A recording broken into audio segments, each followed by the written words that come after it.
Hello guys, welcome back to your YouTube channel SK mission. मैं हूं आपका educator Shiv Mishra और यहां पर मैं लेकर आया हूं आप सभी के लिए सर जीवन परिचय। जी हाँ, आप अपने जीवन परिचय को बोलिए, आप बोलिए सर साहित्यिक परिचय 12th का कैसे लिखेंगे। देखिएगा, आपको बहुत सारा टेक्निक बताया गया होगा पूरे यूट्यूब में भर भर के। ये कर देना है, वो कर देना है, ऐसा कर देना है, ऐसा तोप चला देना है।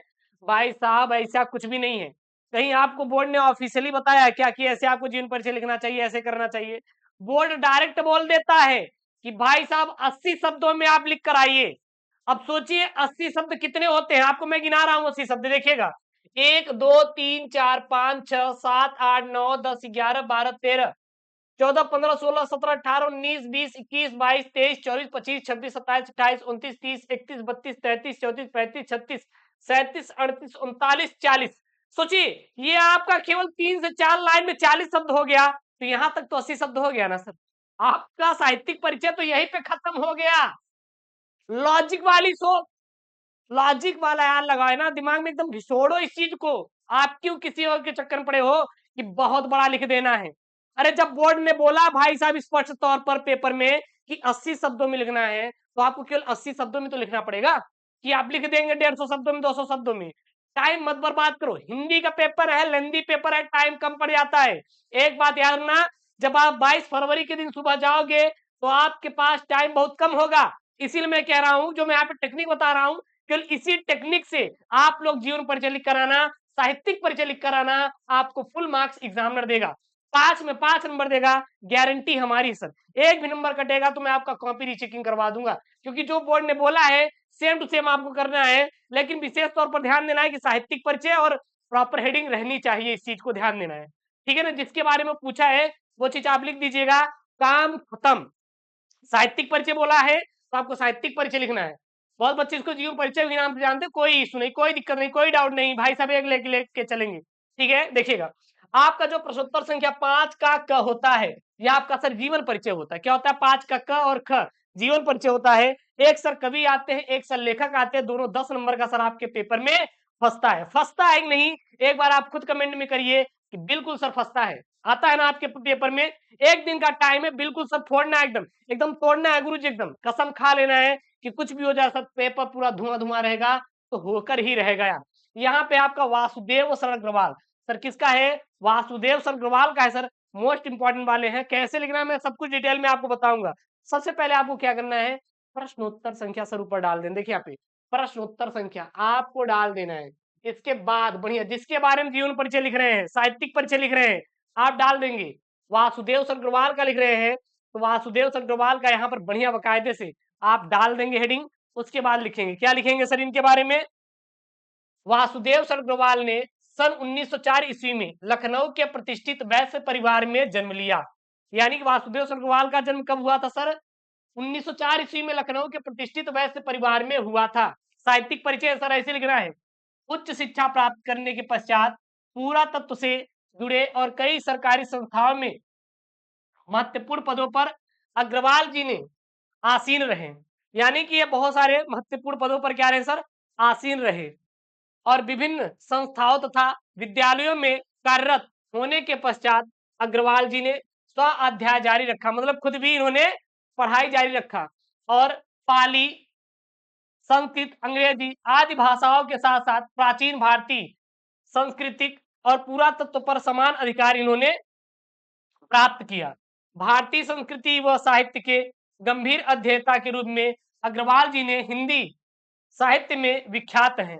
सन 1967 में वासुदेव सर अग्रवाल का निधन हो गया था। बस यही आपको लिखना है। ये रहे भैया लेखक रहे। सर कौन है सर? ये लेखक हैं। तो आपको वासुदेव सर अग्रवाल का जीवन परिचय कैसे लिखना है लेखक का, ध्यान दीजिएगा। जैसे मैंने यहाँ पे बताया, बस सेम टू सेम आपको करना है और ज्यादा एक्स्ट्रा कुछ भी करने की जरूरत नहीं है। यही है इनका साहित्यिक परिचय। लेखक और कवि का जीवन परिचय सबसे बेहतर तरीका यही है साहित्यिक परिचय लिखने का। ठीक है ना? उसके बाद देखिएगा, नीचे यहाँ पे बाकायदे एकदम लिखा गया है।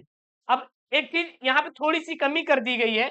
अगर यहाँ पे प्रमुख रचनाएं हेडिंग डाल देते तो बिल्कुल 4 चांद लग जाता। क्या सर? यहाँ पे हेडिंग डाल देते हैं अगर आप प्रमुख रचनाएं, प्रमुख रचनाएं, तो और मजा आ जाती। ठीक है, कोई बात नहीं, मैं यहाँ पे डाल देता हूँ। ऐसे आपको लिखना है। अब इनकी सर प्रमुख रचनाएं सर कौन कौन सी है देखिएगा यहाँ पे। प्रमुख रचनाएं की सर बात करें तो माता भूमि, कल्पलता, सॉरी माता भूमि, कल्प वृक्ष, भारत की एकता, पृथ्वी पुत्र, इनकी प्रमुख कृतियां हैं। पुरु ज्योति, कला और संस्कृति, भारत सावित्री, कादम्बरी, पोद्दार, अभिनंदन ग्रंथ, इनकी संपादित क्या सर पुस्तकें हैं। और इसके अतिरिक्त पद्मावत की संजीवनी व्याख्या तथा बाण भट्ट के हर्षचरित का सांस्कृतिक अध्ययन भी अग्रवाल जी द्वारा प्रस्तुत की गई है। बस काम खत्म। 80 शब्दों में बोला है तो 80 शब्दों में आपको ऐसे लिख कर आना है और एग्जामिनर फिर क्या करेगा पता है, ऐसे ही आपको चेक करेगा और 5 नंबर आपको थमा देगा। बिल्कुल लेकर जाओ यार, लेकर जाओ, नंबर बिल्कुल भी आपका नहीं कटेगा। गिरी हुई हालत में 4 नंबर मिलेगा, मतलब एकदम गिरी हुई हालत, मतलब अगर और कोई टीचर आ गया जो कि मतलब कि एकदम अब चाहता ही नंबर काट लेगा तो भाई 5 में 4 वो आपको दे देगा। अब समझ गए कैसे लिखना है। मुझे पता है बच्चे कमेंट करेंगे नहीं सर ऐसे बना के लिखना है, ऐसे बना के लिखना है। बोर्ड ने कैसे बताया, आप खुद बताओ बोर्ड ने कैसे बताया है। हाँ, याद करने का तरीका बताया है भाई साहब, चीजों को करने का तरीका बताया है। अगर आपके पास टाइम है तो बिल्कुल आप बनाओ ग्राफ, मैं मना नहीं कर रहा हूं कि आप ग्राफ मत बनाइए, टाइम है तो बना दो ग्राफ। लेकिन बेहतर तरीका ये है क्योंकि वो डायरेक्ट बोल रहा है 80 शब्दों में सर आंसर दीजिए। जब वो 80 शब्दों में बोला है तो आपको 80 शब्दों में ही तो आंसर देना है। और ये इंपॉर्टेंट वाला है, ये इंपॉर्टेंट वाला है सर। आपका साहित्यिक परिचय बोलिए, निबंधन लेखन बोलिए, डॉक्टर वासुदेव सरगवाल का तैयार कर लेंगे, कर लिए, कोई दिक्कत, कोई दिक्कत नहीं सर। अगला यहाँ पे कवि है, देखिए लेखक थे, अब यहाँ पे सर क्या है, कवि है सर। कौन है सर, कवि है, कवि है ना यहाँ पे। अब सर इनका कैसे करेंगे सर, इनका कैसे करेंगे, चलिए ऊपर दिखाई दे रहा था नहीं यार अभी तक, चलिए दिखाई तो दे रहा था। यहाँ पे क्या है सर, कवि है। अब इनमें क्या लिखेंगे, देखिए प्रश्नोत्तर संख्या जो 5 का ख होता है यह कवि का साहित्यिक परिचय होता है, बोलिए, या फिर बोले कवि का जीवन परिचय होता है, उनके थोड़ा साहित्यिक योगदान के बारे में लिख देते हैं, साहित्यिक परिचय बन जाता है। अब इसमें मैंने किसके बारे में लिखा है, सुमित्रानंदन पंत के बारे में लिखा है। यह एक मोस्ट इंपॉर्टेंट वाले कवि का सर, कवि का सर साहित्यिक परिचय है या फिर बोलिए जीवन परिचय, उनकी प्रमुख कृतियां हैं सर। ठीक है, सुमित्रानंदन पंत के बारे में सर कैसे लिखना है, पेपर में 80 शब्दों में बोला है सर, 80 शब्दों में आंसर देना है। बहुत ज्यादा परेशान नहीं होना है, बहुत ज्यादा परेशान नहीं होना है सर।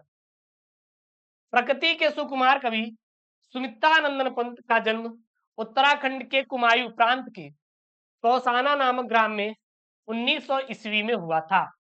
बचपन से ही कवि हृदय सुमित्रानंदन पंत ने उच्च शिक्षा के लिए प्रयागराज का क्या किया, इन्होंने रुख किया और इसे ही अपना कर्म स्थली, यहाँ पे कर्म स्थली स्थली भी बनाया। और 1942 ईस्वी में लोकायतन नामक सांस्कृतिक पाठ का इन्होंने क्या किया, निर्माण किया। अरविंद दर्शन का प्रभाव उनके कार्य पर भी पड़ा और इन्होंने प्रयागराज से रूपाभ नामक पत्रिका का क्या किया, संपादन भी इन्होंने किया सर।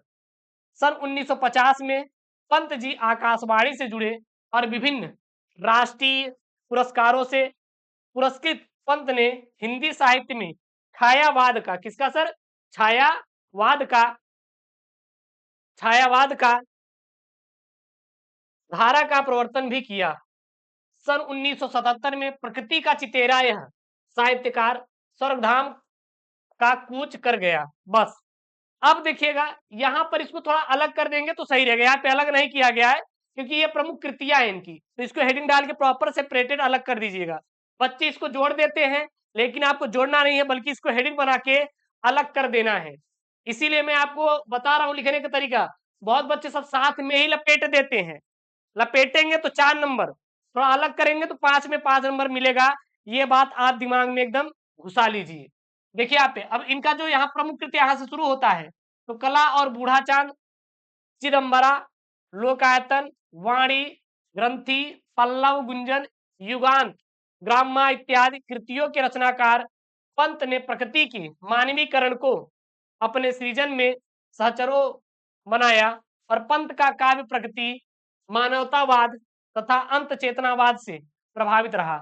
पंत जी की कृतियों में स्थूल के विरुद्ध सूक्ष्म के विरुद्ध का चित्रमयी भाषा के साथ स्थान प्राप्त है। तो ये इनकी क्या होगी सर, प्रमुख कृतियां हो गई। अगर और आपको याद है छाप देना, जितना याद है 4 5 10 याद है बस उतना लिखना, गलत मत लिखना, गलत मत लिखना। गिरी हुई हालत में 5 नंबर में से बहुत कटेगा, कम से कम 4 3 मिलेगा, नहीं तो 5 5 आपको मिलेगा, जो मैं आपको टिप्स यहाँ पे बता रहा हूँ। अगर बहुत ज्यादा आपको करना है तो ग्राफ बना के अगर आप करना चाहते हैं तो सर बिल्कुल आप ग्राफ बना के सर करिए, कोई दिक्कत नहीं। जन्म स्थान, ठीक है ना, इस प्रकार से आप ग्राफ बना के भी आप कर सकते हैं अगर आपको करना है तो। लेकिन अगर वो 80 शब्दों में बोला है सर लिखने के लिए, केवल आपको 80 शब्दों में ही लिखना है, आपको टाइम बर्बाद सर बिल्कुल भी नहीं करना है, ना आपके पास टाइम है करने का। कल मैं वन शॉट वीडियो लेकर आ रहा हूं, आप लोग तैयार रहिएगा। गद्यांश का लेकर आऊंगा, ऑब्जेक्टिव का लेकर आऊंगा सर, व्याकरण का लेकर आऊंगा सर, जीवन परिचय का लेकर आऊंगा सर, कहानी सारांश का लेकर आऊंगा सर, इन सब का वन शॉट वीडियो कराऊंगा। आप लोग उन वीडियो को जरूर देखिएगा, बहुत ही इंपॉर्टेंट है। और इसमें आपको पता चला कि कैसे लिखना है। और ये इंपॉर्टेंट वाला मैंने आपका साहित्यिक परिचय भी कराया है, जो कि आपके क्लास 12 हिंदी के पेपर में पूछा जाएगा 22 फरवरी के दिन।